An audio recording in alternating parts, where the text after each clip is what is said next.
많이 하셨습니다. 영화 잘 감상했습니다. 자, 먼저 감독님부터 순서대로 인사 말씀을 좀 부탁드릴까 하는데요. 김희덕 감독님, 네, 인사 좀 해주시죠. 예, 안녕하세요. 먼저 이렇게 약간 불구 영화를 보여드려서 죄송합니다. 뭐 전체적으로 약 3분 정도 여기저기 이렇게 흉터가 있는 영화인데요. 뭐 어디가 이렇게 그 생채기가 났는지는 여러분들이 이렇게 보시면서 아마 눈치채셨을 겁니다. 예. 가장 큰 흉터가 난 데가 그 마지막에 은우 씨하고 영주 씨하고 조재현 씨가 이렇게 나오는 꿈 장면인데 그 부분이 약 2분 정도, 영화에서 2분은 엄청난 분량이죠. 근데 그 부분이 가장 큰 상처를 입은 영화예요. 근데 이미 언론에 알려졌다시피 그 부분을 이제 거기가 어땠을까 하면서 연상을 하면서 이 영화를 볼 수밖에 없었을 텐데요. 예. 어쨌든 뭐 우리가 아직 영화가 그렇게 온전히 보여질 수 없는 사회에 살고 있는 것이 우리의 또 자화상이니까 어쩔 수 없다고 생각합니다. 하여튼 그래도 끝까지 지켜봐 주셔서 고맙습니다. 네, 그리고 이은우 씨도 음성으로 인사를 좀 전해주시죠. 안녕하세요. 저는 엄마 그리고 또 다른 여자 역의 이은우입니다. 영화 어떻게 보셨는지 너무 궁금해요. 감독님께서 분명히 메비우스 통해서 하시고자 하는 얘기가 있었고 전 기꺼이 참여하고 싶었고 참여하게 돼서 너무 기쁩니다. 감사합니다. 네, 고맙습니다. 서영주 씨. 예. 네, 안녕하세요. 아들 역할을 맡은 서영주라고 합니다. 네. 재밌게 보셨는지 모르겠지만, 네. 재밌게 보셨나요? 네, 맞는 것 같은데요. 네. 재밌게 보셨으면 좋은 글 많이 남겨주세요. 네, 감사합니다. 네, 아유, 좀 어색해하고 이렇게 뭔가 예, 순진한 모습이 너무 이렇게 인상적이었는데요. 감독님께 여쭤보겠습니다. 작년에 피에타로 최고상인 황금사자상 수상에 이어서 이번에 또 메비우스로 2년 연속 베니스 국제영화제 공식 초청이 됐잖아요. 예, 축하드리고요. 특히 올해는 한국 영화 단독으로 초청이 돼서 굉장히 감회가 좀 남다르실 것 같습니다. 어떠신가요, 기분이?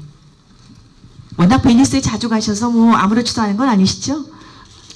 예, 제가 이제 뭐 횟수로는 베니스가 5번이고요, 칸이 3번이고 베를린이 3번이고 해서 뭐 가장 아마 횟수로는 많은 걸로 알고 있는데요.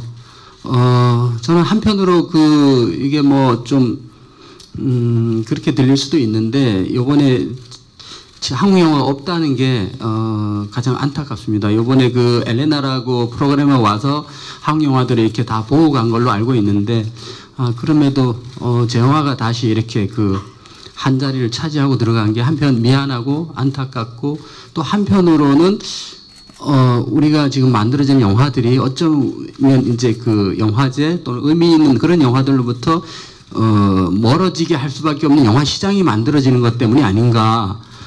그런 생각도 또 하게 됩니다. 한편 저한테는 또 하나의 어떤 제 영화가 프리미어로 보여지는 좋은 기회가 되겠지만 한국 영화 전체로는 좀 더 다른 모습을 느낄 수 있는 그런 부분에서 또 마냥 행복하지는 않습니다.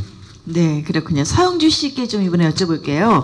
첫 주연작이었죠. 범죄의 소년으로 도쿄 영화제 최우수 남우주연상을 수상을 하고 또 두 번째 주연작 메비우스로 베니스 영화제에 간다는 소식에 이어서 또 이 범죄의 소년이 미국 아카데미 영화상 외국어 영화 부문 한국 영화 대표로 출품이 확정이 됐죠. 예, 어쩌면 아카데미상까지 갈 수도 있게 되었다는 그런 기쁜 소식이 이제 들려오지 않을까 싶은데요. 얼마나 좋으세요?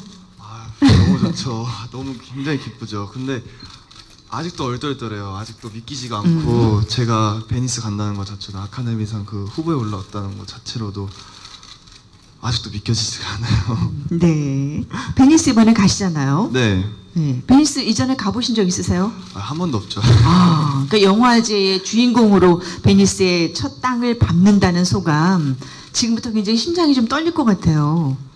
설레기도 하고 굉장히 부담스럽기도 하고 저한테 이렇게 큰 영화제에 그 간다는 자체가 너무 그렇죠. 부담스럽기도 하고 네. 옆에 계신 이윤호 씨도 소감이 어떠신가요? 베니스 가시는 기분이?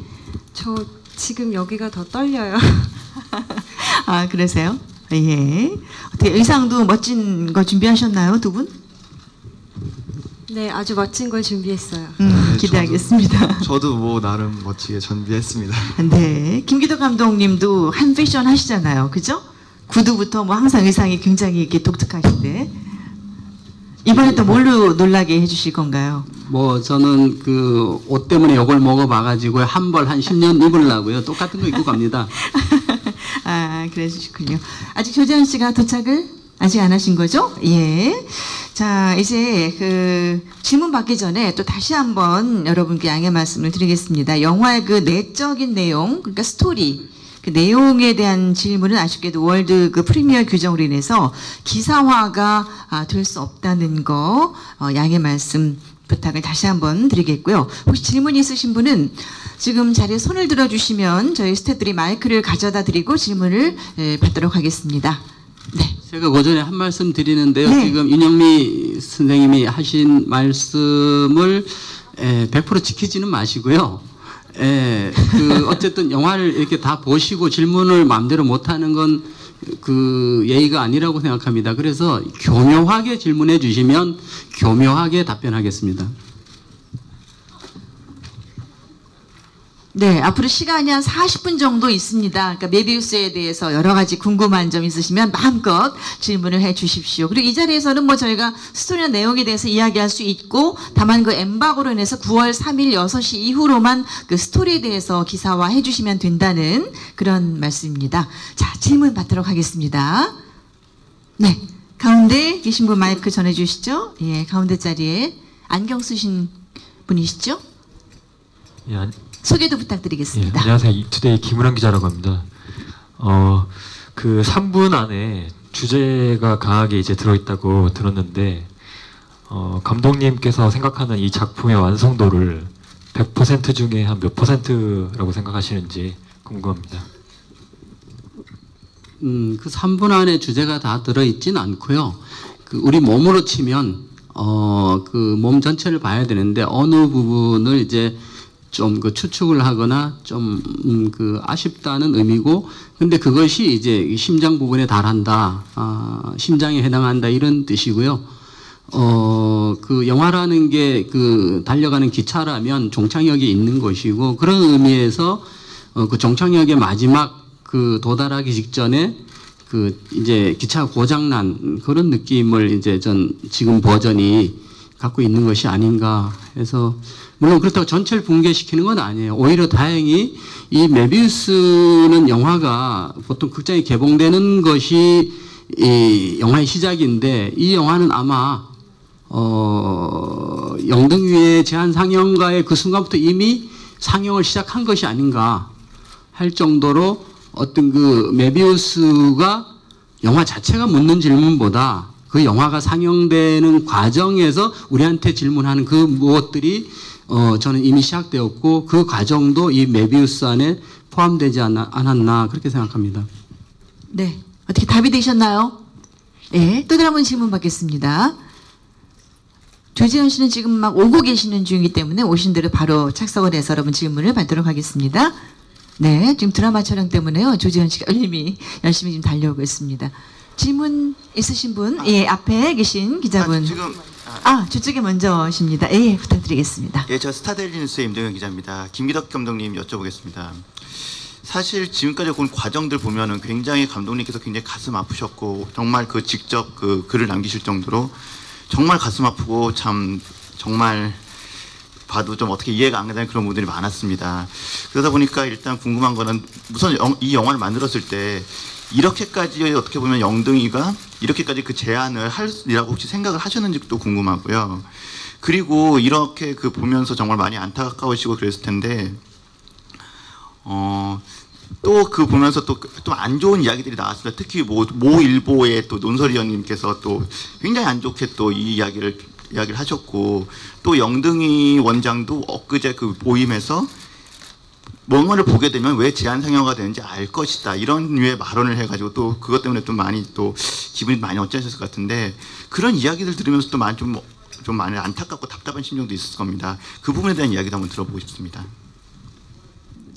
근데 이런 문제들이 이번엔 제한 상영가라는 걸로 저한테 약간 어떤 또 다른 생각을 하게 해준 거고요. 제가 영화 17년 동안 19편을 만들면서 이와 비슷한 어떤 감정들은 늘 느꼈던 것 같아요. 근데 저 개인적으로는 요번에 이런 상황들이 다행히 제가 이전에 영화들을 개봉하는 과정에서 제가 많이 좀 사람들이 이해하는 편으로 바뀌었어요. 처음엔 정말 제 주장과 제 영화, 제 생각만을 고집하면서 만들었는데 이번에 메비우스 과정을 통해서 이것이 우리가 바라보는 거울이구나. 내 맞은편이구나라는 생각을 많이 하게 됐고요. 또 한편으로 그분들이 나와서 무슨 말을 하고 어느 모 신문 기자가 스포일러 줄거리를 이렇게 말하고 이런 부분들은 한편 아쉽지만 전 그분들의 역할이라고 생각해요. 우리 무대 위에 배우들이 역할들이 있잖아요. 거긴 악역도 있고 뭐 선한 역도 있고 뭐 여러 가지 중간에 뭐 또 어떤 역도 있고 그것이 다 그 인생이라는 그 무대 위의 역할이라고 생각해요, 저는.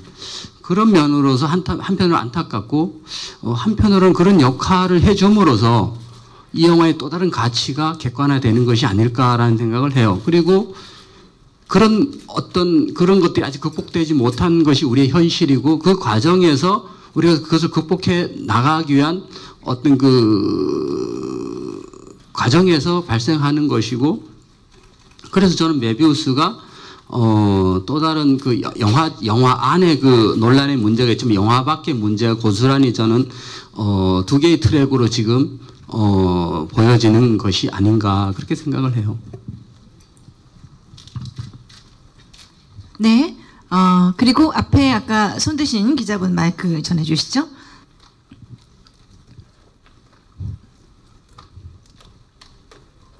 네, 저는 제한 상영가 소식을 들었을 때 김기덕 감독님 굉장히 분노하시겠구나 나름 걱정했는데 아주 포용력 있는 그런 말씀해 주셨네요. 네, 질문해 주시죠. 네, 프랑스의 AFP 통신 김동현 기자입니다. 우선 영화 잘 봤고요. 그 혹시 무삭 재판을 한국이나 아니면 유럽 어느 지역에서나 혹시 볼 기회가 있을까요? 일단은 지금 이 영화가 초청을 굉장히 많이 받고 있어요, 해외에서. 그리고 거기 모든 영화들은 다 무삭 재판을 지금 원하고 있어요. 그런데 저는 이미 이제 일단 베니스 이후에 이제 초청이 지금 쇄도하고 있는데요. 베니스 이렇게 우리가 영화제에 초청을 받을 때 보내는 버전이 있어요. 그리고 그 버전으로 초청을 받고 안 받고를 결정하기 때문에 그 버전을 보고 초청을 한 데는 그것을 어길 수가 없어요. 그래서 베니스만 지금은 오리지널 버전이 상영될 것 같고요. 그 외의 영화제는 아마 한국 버전을 상영하는 것이 맞지 않나라고 생각해요. 왜냐하면 그러지 않고 그리고 저기 베니스 영화제는 제가 볼 때는 이게 문제가 없어요. 근데 이 해외에 파는 문제는 문제가 생겨요. 뭐냐면은 오리지널을 팔았을 경우에 바로 거기는 TV 방영권으로 넘어가요. 그것이 한 달 안에 뜨기도 해요. 그랬을 때는 그것이 이제 무조건 복사가 돼서 불법으로 유통이 되게 되는 구조잖아요, 저희가. 그렇기 때문에 그렇게 됐을 때는 지금 극장에서 보는 이것이 의미가 없어지는 거죠. 그리고 제가 그렇게 하는 이유는 지금 이 삭제본을 해외에서 이렇게 다시 우리가 이렇게 불법으로 보게 될 때는 저는 제가 이러한 지금 이런 어떤 태도가 의미가 없어진다고 생각해요. 이것은 불법으로 보고 안 보고 오리지널을 보고 안 보고의 문제가 아니에요. 우리 스스로가 이 문화의 방식 안에서 우리가 그런 편법이 있으면 더 바꾸지 못한다고 생각해요, 저는. 그러므로서 지금 이 잘린 것을 우리가 볼 수밖에 없는 것은 이 과정을 통해서 우리가 그 자른 자들과 오리지널을 보고 싶은 사람들이 논쟁을 벌이든 항의를 하든 그 지점이 저는 만들어져야 된다고 생각하거든요. 그래서 저는 베니스 외에는 아마 전 세계적으로 극장든 영화제든 한국판이 상영이 될 것 같아요. 네, 그렇군요. 예, 또 다른 질문 받도록 하겠습니다. 예. 안 계신가요? 자, 그러면 제가 질문 드릴게요. 메비우스라면은 이게 어떤 수학적인 용어로 알고 있습니다, 감독님. 왜 이 영화에 메비우스라는 이 제목을 붙였는지 바보 같은 질문인가요? 저는 그게 가장 기본적으로 떠오르더라고요. 제가 영화를 하다 보면 처음에 제목을 정하지는 않아요. 처음에는 시나리오에서 줄거리를 이제 잡아 들어가면서 어느 순간 제목을 이제 시나리오를 쓰다가 뭐 촉을 쓰거나 아니면 뭐 재고 몇 번을 고치다가 거기서 소화되는 느낌을 이제 시나리오에 제목을 늘 붙이거든요. 메비우스도 마찬가지로 처음에는 메비우스가 아니었고 여러 가지 제목이 있었어요. 몽정이라는 제목도 있었고 여러 가지가 있었는데 어느 순간 제가 이 시나리오를 계속 반복적으로 고치면서 메비우스란 의미가 이 영화에 가장 맞겠다 해서 메비우스를 정했고 메비우스의 그 원리는 여러분들이 다 아실 거예요. 앞과 뒤 그리고 선이 결국은 다 만나고 그러니까 저는 이제 메비우스를 이렇게 생각하는 추상과 구상이 경계선이 없이 허물어지는 것이다. 그 세계라고 생각하거든요. 빈집이 이제 그 메비우스의 띠를 잘 설명한 영화라고 생각해요, 저는. 그런 의미에서 이제 이 영화 제목을 지었고, 이제 여기에 그 자기라고 보면 가족은 무엇인가, 성욕은 무엇인가, 성기는 무엇인가라는 그 어떤 제가 이제 쓴 자기가 있고, 거기에 이런 내용이 있죠. 우린 욕망으로부터 모두가 태어났다.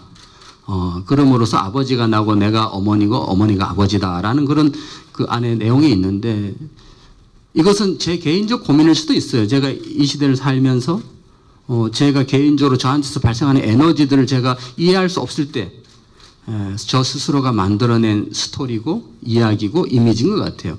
이것이 얼마나 객관화될지는 저는 모르겠어요.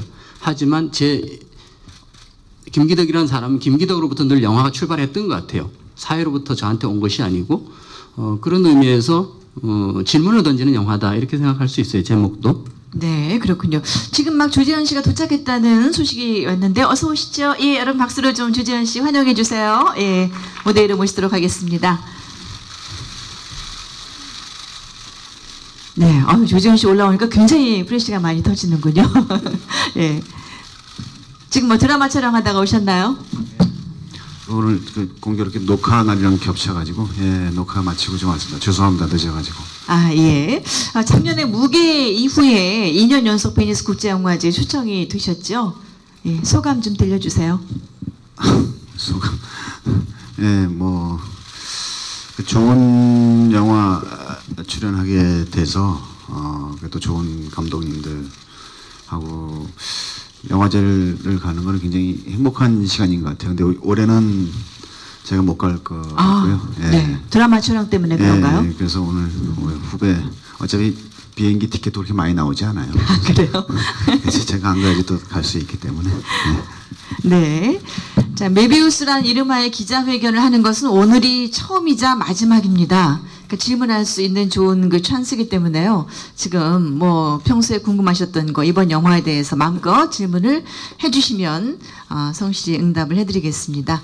예, 저쪽 뒤에 가운데 계신 분, 마이크 전해드립니다. 네, 안녕하세요. 컬진의 편집장 이지수입니다. 감독님께 여쭤보고 싶은데요. 이전에 파란 대문에서 에곤 실레 그림이 나온 것처럼 이번 작품에서도 렘블란트나 그리고 소품으로 잠깐 쓰인 람세스 책을 잠깐 봤는데요. 그런 소품들이 어떤 의미가 있으셨는지 또 어떤 의도가 있으셨는지 궁금했습니다. 이번 영화가 굉장히 빨리 찍었거든요. 빨리 찍고 정말 카메라도 제가 잡았고 조명도 거의 없었고 정말 이렇게 긴박하게 찍어서 그 이미지들을 미술팀이 아마 알아서 했을 거예요. 근데 파란 대문의 경우는 그 에곤 실레 그림을 제가 좀 이렇게 신경을 쓴 것이고요. 요번에는 정말 그 카메라까지 잡으니까 소품까지 챙기기가 쉽지는 않더라고요. 그 불상하고 칼은 제가 이제 갖고 있는 걸 준비를 했고요. 그 외에는 그럼에도 불구하고 거기서 의미를 찾았으면 좋겠습니다. 불상하고 칼은 감독님 소지품입니까? 그렇군요.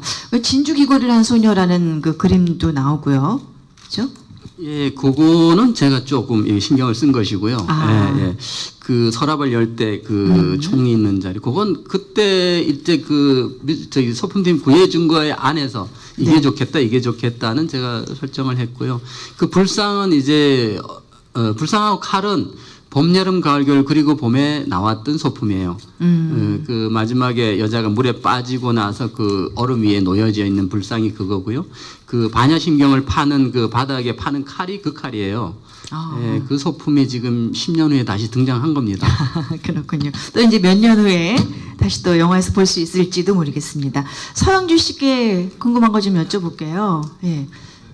뭐 네. 어린 나이로 알고 있는데 혹시 나이를 여쭤봐도 괜찮을까요? 네, 저 오늘 저 16살입니다. 죄송합니다. 그게 16살. 아, 네. 어떻게 메비우스의 출연을 만으로 결심 네? 네, 만으로. 만으로 15살이요. 아, 그렇군요. 네, 그렇습니다. 네, 고1이라고 보면 네. 되겠네요. 메비우스의 출연을 결심하게 된 어떤 계기가 있었을까요? 처음에 시나리오를 봤을 때는 제가 이 아들 역할을 소화할 수 있을까 이런 생각을 굉장히 많이 했어요. 근데 부모님하고 같이 감독님을 뵙고 얘기를 하고 난 뒤에 믿음이 생겨서 같이 하게 됐습니다. 네. 감독님 덕분이죠, 여기다. 네. 아, 그 섬세한 연기가 정말 이렇게 전일 정도였어요. 저도 고1짜리 아들이 있거든요. 영화 보면서 아, 우리 아들이 저런 거 시키면 할까 막 계속 이렇게 막 그런 생각을 하면서 집에서 게임이나 하고 막 이러고 있는데 네. 어떻게 예, 말씀해 주세요. 예, 저는 이제 연출을 하면서 영주군이 이렇게 처음에 시나리오를 이렇게 어머님하고 셋이서 그 룸에서 계속 그 리딩을 했어요. 그리고 매 장면을 제가 설명을 시키고 이해를 시키고 어머니도 옆에서 다 듣고 그래서 참여 결정을 했거든요. 근데 막상 현장에서 사실 그것이 이제 옮기는데 쉽지는 않거든요. 그런데 신기하게도 너무나 이제 오히려 저 은우 씨를 리드하면서 이렇게 하시는 거 보고 두 번 태어난 사람이 아닐까. 한 번 인생을 살아보고 다시 태어난 게 아닐까 할 정도로 저는 좀 고마웠습니다. 네, 참 배우 운이 좋으신 것 같아요. 김기덕 감독님이죠. 조재현 씨께 좀 여쭤보고 싶어요. 김기덕 감독님과 6편을 찍은 걸로 제가 알고 있는데 뭐 악어도 있었고 나쁜 남자 또 뭐였죠? 굉장히 섬 맞아요.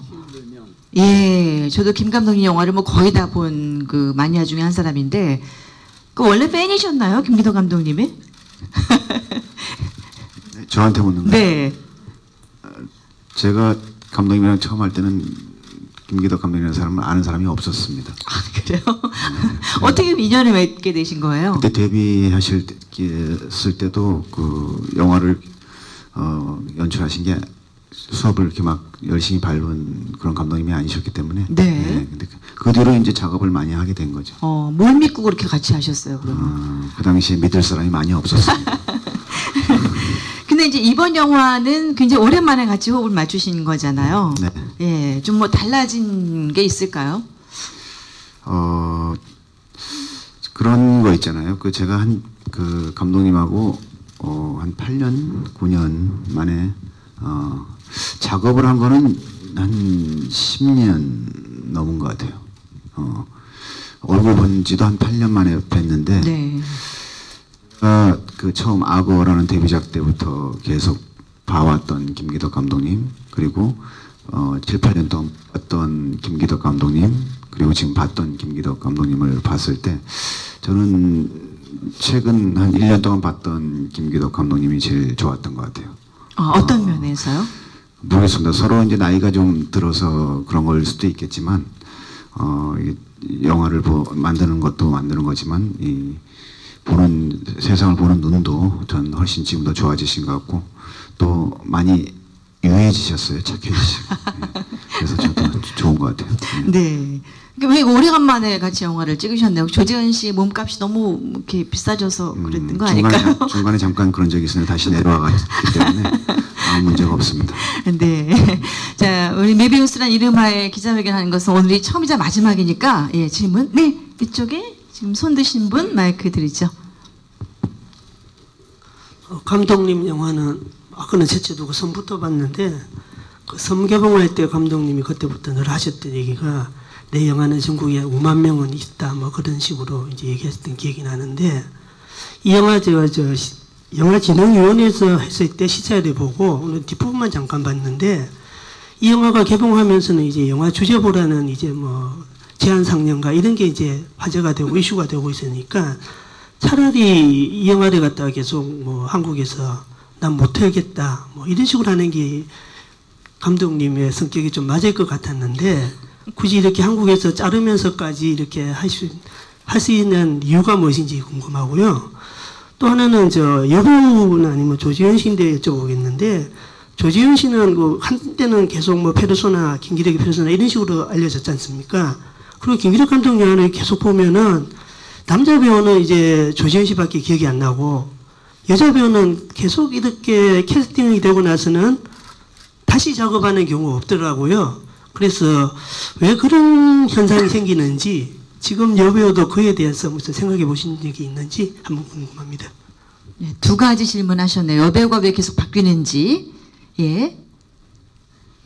예, 뭐 우리 재한 씨는 오래전부터 저한테 애정이 있고 어떨 때 뭐 좀 아쉬울 때는 아주 그 아프게 말씀해 주시고 또 좋을 때는 이렇게 격려해 주시고 오랫동안 이렇게 저를 지켜봐 주신 분인데 질문을 안 하면 제가 시키려고 그랬어요. 예. 어쨌든 제한상영과 그 말씀을 많이 하시더라고요. 왜 그까지 싸우지 그랬느냐. 근데 이것은 제가 아까 말씀드린 것처럼 저와 어떤 그 규제와 싸울 문제는 아니라고 생각했어요. 그리고 보도자료에서 낸 것처럼 이것이 외국에 상영을 하면 그리고 외국에 판매를 하면 무조건 카피로 다시 되돌아오는 건 한 달도 안 걸리고 수만 명이 이제 보게 되죠. 아리랑이 그 예였어요. 아리랑을 개봉을 못한 이유도 그것 때문이고 어차피 그렇게 되는 거면 영화라는 건 제작비가 들어가고 우리 스태프들이 러닝 개런티가 걸려 있고 여러 가지 복잡한 내용들이 있어요. 그 안에는 제가 그냥 내 영화라고 맘대로 할 수 있는 구조가 아니잖아요. 그죠? 그런 면들에서 많은 고민을 실제 했고요. 그럼에도 자가당착인가요? 김국 김성 감독 영화는 끊임없이 이렇게 투쟁을 하고 있는 건 아는데 당신의 말로 그걸 갖고 싸워야 되는 거 아니냐라고 많이 말씀을 하시더라고요. 근데 아까 뭐 지금 뭐 저희 그 스태프들의 그 참여 문제도 있고 또 영화의 카피 문제도 있고 이것도 있지만 아까 말씀드린 것처럼 결국 이렇게 보지 못하게 하는 생각, 보려는 사람과의 문제라는 생각을 저는 했어요. 오히려 그렇게 판단해서 해야 되고 또 한국의 배급 시장을 잘 아시잖아요. 정말 치밀하게 이렇게 돼 있어요. 내가 개봉하고 싶다고 하는 것이 아니고 개봉하기 싫다고 안 하는 것도 아니고 그 메이저 3사 거의 4사죠. 4사들이 이렇게 치밀하게 다 구조적으로 짜여 있는 틈 안에서 겨우 그 날짜를 잡은 건데 그것을 포기하기는 결코 쉽지가 않은 것 같아요. 그걸 포기하면 1년 후, 2년 후 언제 개봉할지도 모르는 어떤 그 상황이 있고 그런 점이 있고 저는 이것도 뉴라는 회사가 제 영화 풍산개부터 피에타, 메비우스 앞으로 뭐 배우는 배우다 그리고 붉은 가족 내년 1월에 이 모든 것을 김기덕이기 때문에 지금 해주시는 거거든요. 저는 뉴라는 이 회사가 저한테는 정말 이렇게 목숨을 구해준 회사예요. 풍산개가 정말 돈 한 푼 없을 때 그것을 열어줬고 그것에서 실탄을 만들어줬고 그 실탄으로 지금 피에타, 메비우스, 배우는 배우다, 붉은 가족 그리고 신의 선물 이런 것들을 지금 다 제작해서 개봉을 준비하고 있거든요. 그런 점을 말씀드리고 싶습니다. 약간의 탄력적인 어떤 여유로움이 더 많은 사람들을 포용할 수 있게 한 그런 이야기가 아닌가 생각이 듭니다. 예, 자 이번에는 네, 이윤우 씨께 좀 여쭤보고 싶어요. 네, 저는 이렇게 영화 보면서 일단은 참 걸출한 배우가 나왔구나. 그리고 모란 꽃 같은 배우라 그럴까 참 예뻤어요. 솔직히 예, 참 예쁘다. 저런 배우가 있었구나 이런 생각이 들었습니다. 1인 2역 하느라고 고생 많이 하셨죠? 사실 1인 2역 때문에 힘든 것보다는 그 짧은 촬영 스케줄 때문에 체력적으로 좀 많이 힘들었어요. 네, 감정적으로 왔다 갔다 하는 게 쉬운 일이 아닐 것 같아요. 다행히 감독님께서 배려해 주셔서 초반에는 또 다른 여자를 찍고 그리고 나머지 영화 촬영 중반부를 어머니를 몰아서 같이 찍었기 때문에 네. 그렇게 큰 부담은 없었어요. 네, 그 감정 네, 질문 받을까요? 네, 어느 분 저쪽에 계시는군요. 질문해 주세요. 네, 저 코리아헤럴드 이다연 기자입니다. 그 감독님께 3가지 질문 드리겠습니다. 일단 영화에 대사가 없는데 그 대사가 없는 설정의 배경이 좀 궁금하고요. 또 삼청동 일대에서 촬영을 하셨는데 장소 선택이 이제 의도적인 설정이셨는지 이제 그것도 궁금하고, 이제 3번째로는 이제 영화를 보면서 이제 개인적으로 예전 작품인 그 빈집이 떠오르는 장면이 하나 있었는데요. 그 영화가 어떤 연결고리를 가지고 있는지 궁금합니다. 예, 대사가 없는 건 제가 이제 주연은 없는데 조연 단역들은 있었던 경우가 대부분인데 이번에는 이제 시나리오상에서 의도적으로 배제를 했고요. 그것은 제 나름대로 또 하나의 어떤 작은 시도이고 작은 시험이었던 것 같아요. 그럼에도 이 영화를 끝까지 줄거리를 이해하고 볼 수 있다면 좋겠다라고 생각을 했고, 그래서 오히려 그 대사에 집중하지 않고 이미지로 이야기를 관객들이 느꼈으면 좋겠다고 생각을 했고요. 또 두 번째, 그 집은 어느 날 봤어요. 어느 날 지나가는데 나도 모르게 멈추게 되고 몰래 가서 들여다보게 되고 그러면서 여긴 귀신이 살고 있을 것 같다는 생각이 들었어요. 그 집 자체가 정말 그 청와대 옆에 딱 한복판에 그렇게 있는 것이 신기했어요. 그리고 거기에 아무도 살지 않는다는 것도 신기했어요. 저기에다 귀신들을 좀 넣어서 영화를 한 편 찍어보자. 그래서 이제 거기에 들어갔고 정말 그 찍는 순간에는 마치 뭔가 이렇게 감겨 있는 듯한 느낌을 받았어요. 아마 그래서 이 영화가 그런 어떤 고난한 과정을 겪은 것이 아닐까 이렇게 생각하고, 마지막 질문은 까먹었어요. 네, 다시 좀 말씀해 주세요. 영화를 보면서 이제 빈집의 어떤 장면이 떠오르는 장면이 있었는데요. 두 영화의 연결고리가 있다면 어떤 그러니까 것이? 어느 장면? 그 3분이 같이 계실 때 장면이었는데요. 그 아들하고 이제 다른 여자분하고 이제 그 범죄자분. 예.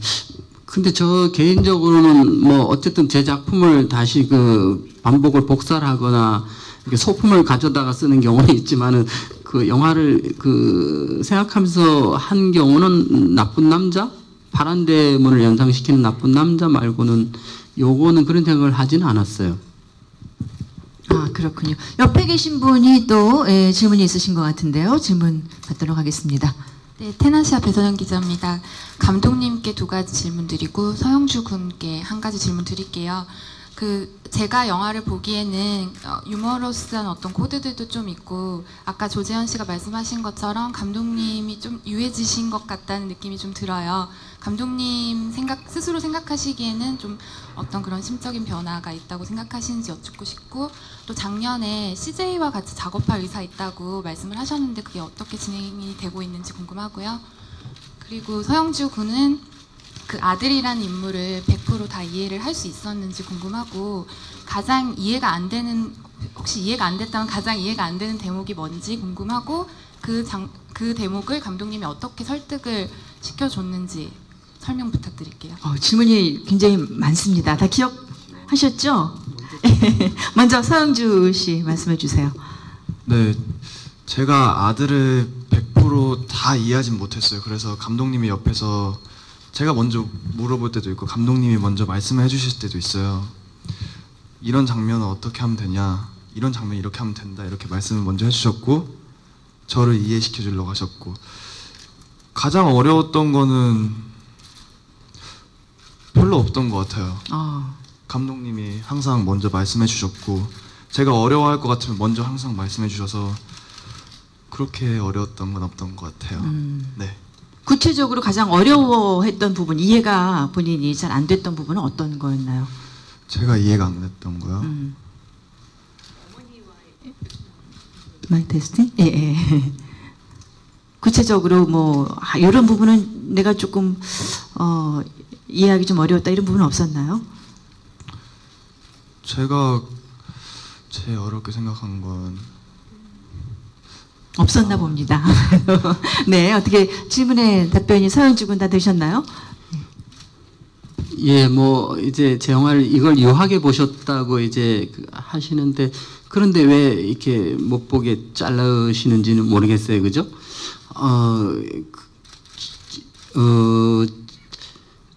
저는 좀 변하긴 변했어요. 우리 영미 씨가 제 사는 데로 와본 적이 있는데, 지금도 거기에 살고 있고요. 아리랑에 나온 그 집에 살고 있는데, 저 스스로는 지금 인생을 살면서 더 이상 쓰레기를 만들지 않겠다라는 마음을 가지고 살고 있어요. 그것은 물리적인 쓰레기도 있고, 정신적인 쓰레기도 있는 것 같아요. 사람을 미워하고 싫어하는 것도 쓰레기라고 생각해요, 저는. 그래서 그런 부분들도 더 비우고, 아마 재현 씨가 이전의 모습보다 지금이 그래도 더 그렇다는 건 조금 그런 어떤 마음을 느끼셔서 그랬을 수도 있는데, 그래서 그런 생각을 하고요. 근데 이 영화가 자세히 안 봤다는 뜻이 아니라 가만히 보면 그 스킨 마스터베이션이라는 부분이 있잖아요, 그죠? 전 그 부분이 결코 유한 장면이 아니라고 생각해요. 그 부분이 저 자신도 그 부분 이렇게 여기서 보편적으로 영등이에서 말한 부분은 저는 정말 유치하다고 생각해요. 오히려 그 스킨 마스터베이션 그 장면이 많이 고민해 봐야 되고 많이 논쟁을 해 봐야 되는 장면이 아닌가 저는 그렇게 생각하거든요. 그것은 왜냐하면 우리 몸 자체가 구조 자체가 어느 한 부분을 통해서 우리가 성기화되어 있는데 그 헤드카페 온몸이 성기다라는 그 전제로 아들의 어떤 쾌락을 찾아주려는 아버지의 노력의 어떤 일환이긴 하지만 저는 그런 부분들이 결코 가벼운 부분이 아니라고 생각해요, 영화에서. 네. 그래서 그 부분을 오히려 저 더 두려워했던 것 같아요.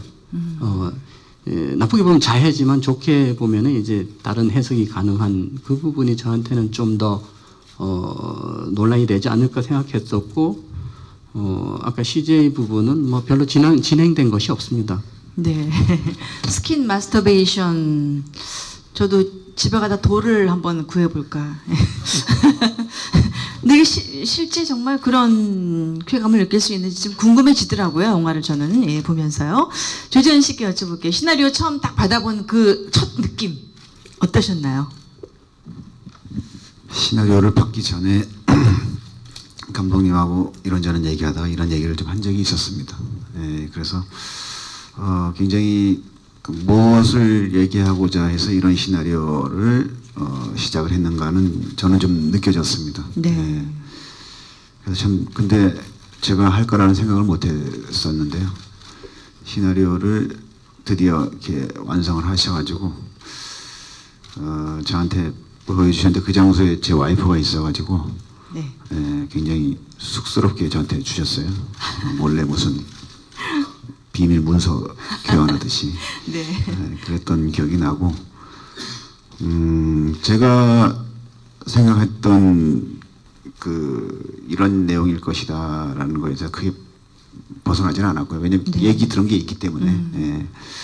저는 뭐 그렇게 뭐 충격적으로 와닿거나 하지는 않았습니다. 네. 근데 이제 과연 이것이 만들어졌을 때 감독님의 의도가 많은 대중들한테 어떻게 보여질까라는 두려움은 감독님도 계셨을 거고 저한테도 물론 있었습니다. 네, 그렇군요. 네, 위에 지금 계신 기자분 손 드셨는데요. 마이크 전해 받으셨죠? 말씀해 주세요. 네, 스타투데이의 진현철입니다. 감독님한테 여쭤보겠는데요. 평소 영화 연출 소재를 아까 잠깐 말씀해 주신 것 같긴 한데 평소 영화 연출 소재를 어떻게 발굴하시는지 궁금하고 이번에는 또 어떻게 생각을 하게 되신 건지 궁금하고요. 그리고 아까 은우 씨가 1인 2역 하신 거에도 그 설정에도 어떤 의미가 있을 것 같아요. 그거에 대해서는 설명을 안 해주신 것 같아서 좀 설명을 해주시면 좋을 것 같고 그리고 좀 하나 더 여쭤보면 소위 센 영화 그리고 수위 높다는 판단이 나오는 영화를 주로 하시는데 혹시 소프트하고 달달한 뭐 이런 영화에는 관심이 없으신지 궁금합니다. 예, 일단 뭐 이 영화를 연출하기 전에 이 영화는 굉장히 우발적인 영화예요, 저한테는. 보통 영화들이 스스로 생각하면서 야, 이 이야기 괜찮아 하면서 출발해서 살을 붙이는 영화들이 있는데 시나리오를 쓸 때 이 영화는 다른 시나리오를 쓰다가 거기에 캐릭터 하나를 이렇게 어떻게 풀어갈까 고민하다가 그 쓰던 시나리오를 버리고 그 안에 그 캐릭터 이야기에 갑자기 매력이 생겨서 글로 빠져나가서 이 메비우스가 나왔어요. 그러니까 제가 다른 시나리오 무슨 시나리오를 하나 쓰고 있었어요. 거기에서 이 세상을 돈으로 조종하는 한 남자가 있었어요. 그 남자가 성기가 없는 남자로 설정을 해가지고 왜 성기가 없게 되었을까를 설명을 하려고 시나리오를 막 그 캐릭터를 만들다가 갑자기 그 사람이 궁금해진 거예요. 그러면서 이게 메비우스로 오히려 가지가 이제 줄기가 돼버린 가지가 뿌리가 돼버린 그런 이야기로 이렇게 와서 굉장히 우발적으로 이 영화가 시작이 됐고요. 제가 이렇게 자꾸 두 번째 질문을 까먹는데 뭐라 그러셨죠? 1인 예, 말랑말랑한 영화는 하기 싫고. 예. 1인 2역으로 설정한 이유. 1인 2역 이것도 굉장히 우발적이에요. 내용을 다 말씀드릴 수는 없는데 처음에 시나리오는 엄마 역할 그리고 아버지 애인 역할이 따로 이제 해야 되겠다고 했는데 어느 순간 은우 씨가 이제 하시는 걸 보고 이분이 이 역할만 하기엔 좀 아깝다.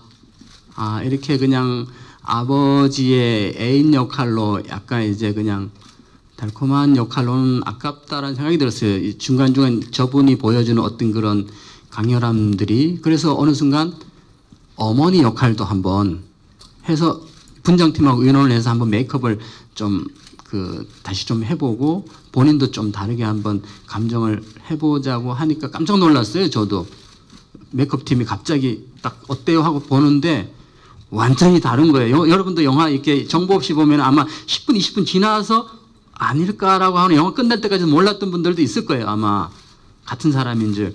그 정도로 어떻게 보면은 우발적인데 굉장히 효과적이었다 이렇게 생각합니다. 아까 이제 보편적인 영화 만들 생각 없냐고 했는데 그거는 그 사람의 성질이 있잖아요. 그 사람이 형성된 유전자의 본질이 있잖아요. 그런 면에서 저는 돈도 아니고 명예도 아닌 입장에서 그렇게 영화를 만드는 것은 쉽지는 않을 것 같아요. 네, 그럼 달달한 이제 연애 영화는 기대 안 하시는 게 혹시 또 모르죠? 네, 예, 질문 또 받겠습니다. 예.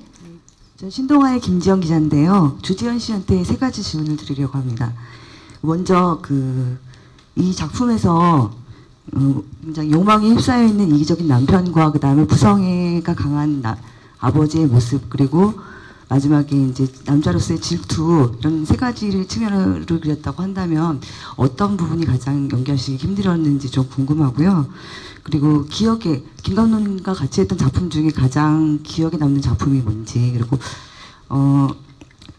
이번 영화를 하시면서 혹시 완성된 작품을 보셨는지 모르겠는데 보시고 났을 때 어떤 느낌 드셨는지 만족하시는지 궁금합니다. 네, 시나리오 봤을 때는 아들이 굉장히 이 시나리오를 움직이는 것 같이 느꼈었는데 막상 찍고 보니까 아버지가 좀 보이는 것 같았어요. 그래서 힘들었던 것보다 제가 경험하지 못한 것들 있잖아요. 질투는 얼마든지 할 수 있다는 생각이 들었고요. 그리고 근데 막 몸에 돌멩이로 했을 때 좀 쉽지 않더라고요. 그게 실제로 다 까지고 그랬어요. 까져서 뭔가 나도 좀 느껴야 되는데 안 느껴지더라고요. 더 까져야 된대요. 근데 거기까지는 못하겠고요. 그게 조금 참 상상력으로 좀 접근해야 되는 부분이 있었고 그 외에는 충분히 아들이라도 질투 느낄 수 있다는 생각이 들었고요. 실제로 제가 이런 극단적인 상황은 아니지만 제 아들은 와이프랑 대화하는 거 보면 질투 느낄 때 많거든요.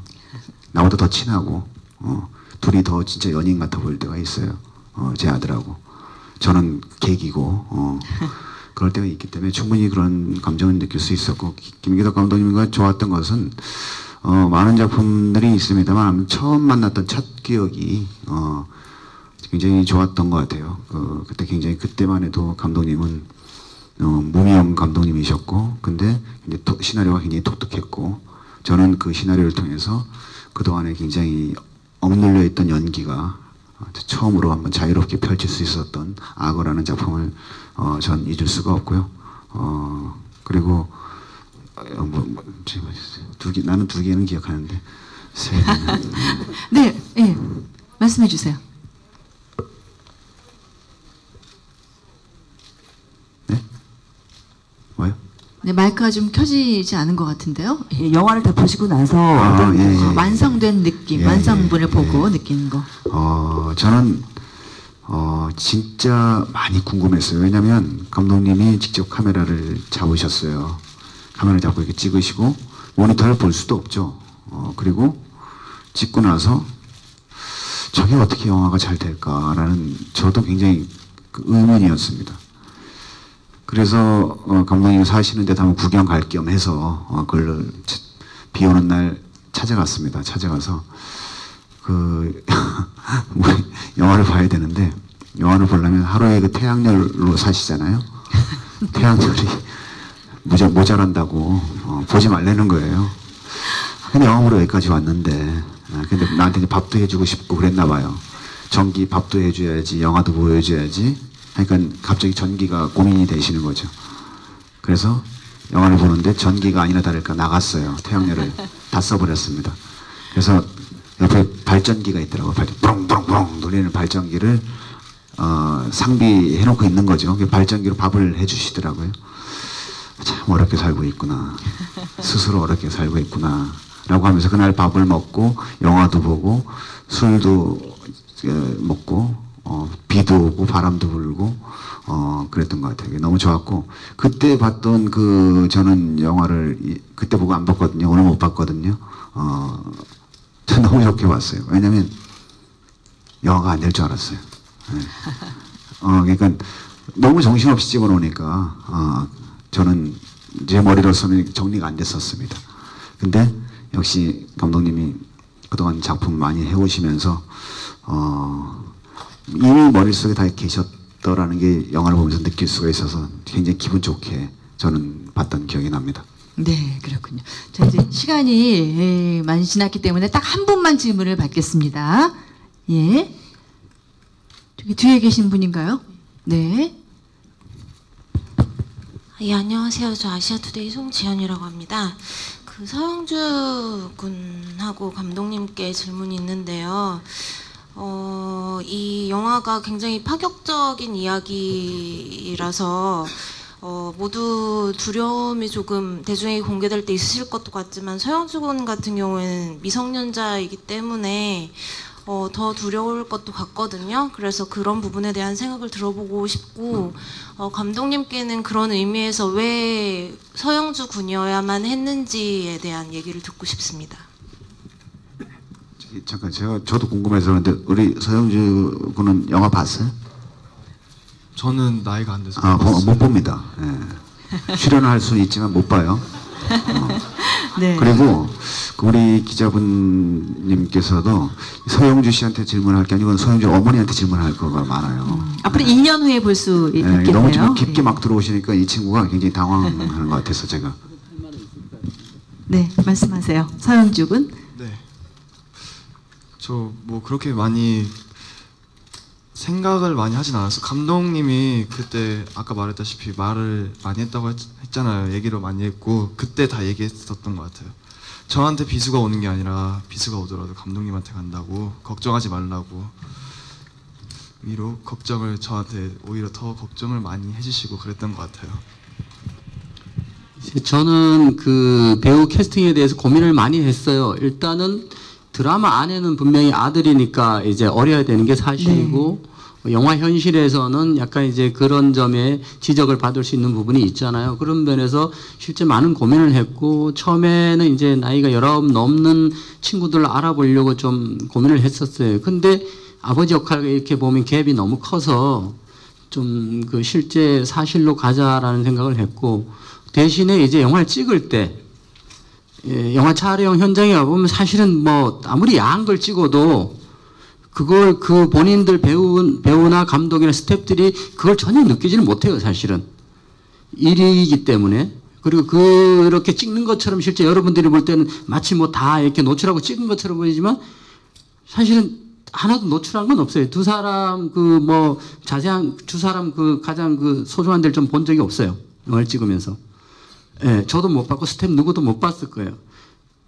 사실은 그게 실제로 현장은 안 그런데 영화를 볼 때 그것이 어떤 그 효과음이나 여러 가지 그 분위기나 앞에 드라마 연결상에서 그것이 그럴 것이다 우리가 잠정적 이해를 하고 보는 것이 영화이지 실제 그런 것은 이제 없었죠. 뭐 은우 씨가 조금 용감하게 위쪽을 이렇게 조금 이렇게 그 아름답게 드러내 주신 거 외에는 특별히 뭐 영주 씨 그렇죠? 사실 뭐 네. 보여준 게 없죠? 네, 제가 본 건 아무것도 없어요. 우리도 본 게 아무것도 없어요. 예, 어쨌든 영화라는 그 구조 안으로 들어가 보면 그건 정말 그 안에 치열한 고민을 하는 시간이지 그 뭐 호객을 하는 시간이 아니에요. 네, 그렇군요. 현재 시간이 다 됐기 때문에요. 질문을 더 이상 받지 않고 잠시 정리한 다음에 포토타임을 갖도록 하겠습니다.